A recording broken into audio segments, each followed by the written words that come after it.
Баршаңызға қайырлы күн достар. Сіздермен бүгін коктейльдер жасайтын боламыз. Алдымен менің каналыма тіркелмеген болсаңыздар тіркеліп, лайк, комментарий жазып кетіңіздер. Өте әдемі болып шығады. Дастархандарыңыздың көркін ашатын болады. Ал бисмилля деп бастайық. Керекті заттарымызды бірінші жұмыртқамызды салып, жақсылап биік болғанша, 2 есе ұлғайғанша осылай миксерлеп алатын боламыз. Одан кейін қантымызды қосамыз, барлығын қосып, жақсылап араластыратын боламыз. Описание бөліміне барлығы не қажет, барлығын жазып кетемін. Сол жақтан қарап, көріп істесеңіздер болады. Ішіндегі кексінің өзі керемет болып піседі ғой.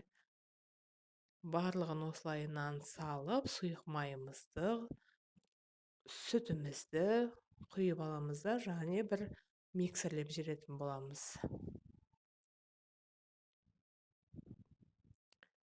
Одан кейін біз ұнымызды дайындап қойғанбыз. Електен өтілгізген ұнның үстіне разрыхителімізді қосып, бұны да 2 бөліп араластырып алатын боламыз.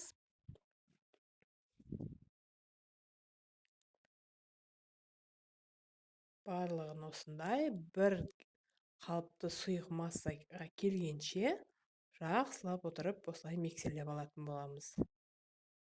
Мінекей біздің сұйықтығымыз дайын болды.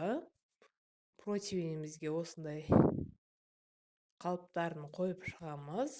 Осының үстіне 2 ас қасықпен құйып шықсаңыздар болады.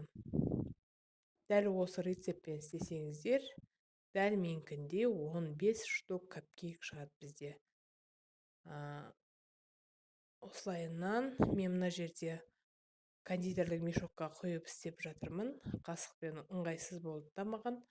Осыған өтіп кеттім. Сіздер де осылай жасасаңыздар болады.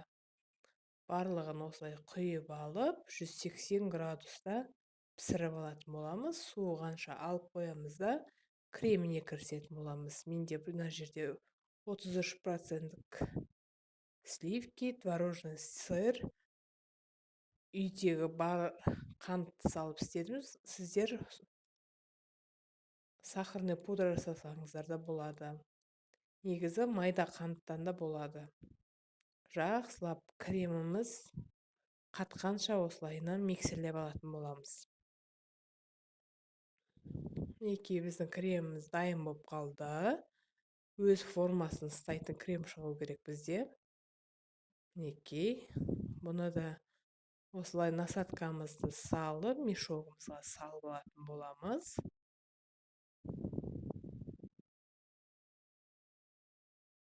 Кремімізді салып, енді капкейктерімізді безендіретін боламыз.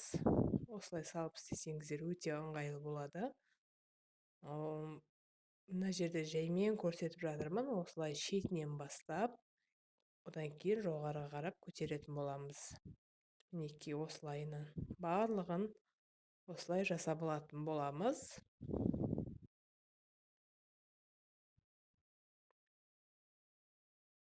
Өте дәмді капкейктер шығады.